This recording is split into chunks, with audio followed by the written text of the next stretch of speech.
Welcome back to breakfast, 7.5 minutes away from 8. Well, Stanley Roche is only 18 years old, but has already experienced a eureka moment. He's just won the inaugural Prime Minister's Future Scientist Prize for his groundbreaking discovery about the physics of light. Well, Stanley joins us this morning along with the Science Teacher Prize winner, Dr. Paul Lowe. Morning. Congratulations to you both.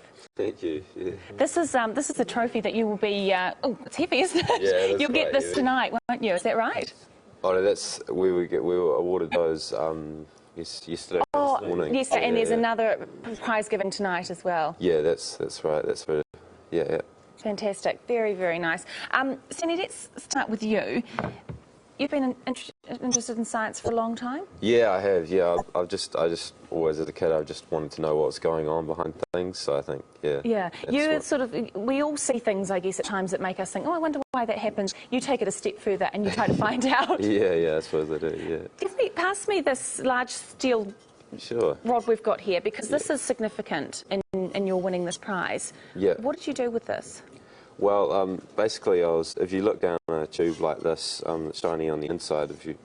I'll give it to Paul because he's got Paul Cam out ready to demonstrate. So we look down it, and what do we see? Well, you see a sort of a really distinct series of rings and just a pattern like that. And my work was explaining why they're there, and then I modelled it and looked at them in different situations. And that was. Can you explain to me very, very simply why they're there?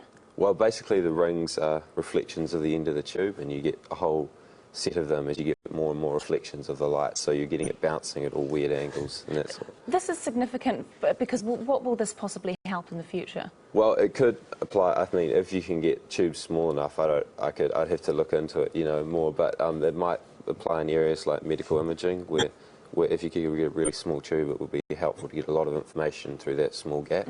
I'm thinking for a young person, one of the most important things for your interest in science must have been good science teachers. Yeah, I did have a really good science teacher. Yeah. And we've got the best science teacher, arguably, in the country sitting next to us, Dr. Paul Lowe, from Morrinsville. Congratulations. Yeah, thanks very much. It's an honour, that's for sure. I bet it is. What makes a good science teacher, in your opinion?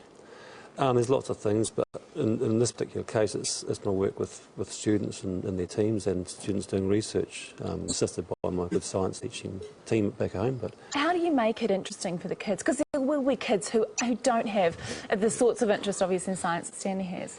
There's quite a few students like Stanley around, and we've had a lot come out of our school, and it's just getting a little bit of passion for something they want to do. There's students who want to do that, and once they get the idea, then I just sort of direct them with my team to somewhere they can get help. They've got lots of scientists to get help with that. Yeah, you're very good at, I guess, tying in current events into what you're teaching them. Yeah, in my regular teaching with I have students in teams, and we do tie in stuff that's relevant for them. Often they choose their own topics. They might study motorbikes for doing engineering, stuff like that. And we build the work around them. So they love doing that. It's just things they like doing, and they work in those strong teams. Well, congratulations to you both. Fantastic to have you on, Stanley. I'm sure we'll be hearing more of your name in the future. And Paul, yours as well. Dr. Paul Lowe and Stanley Roche, who are our young science winners, Prime Minister Science Prize. So you looked down the tube and you saw the rings, and you thought, why?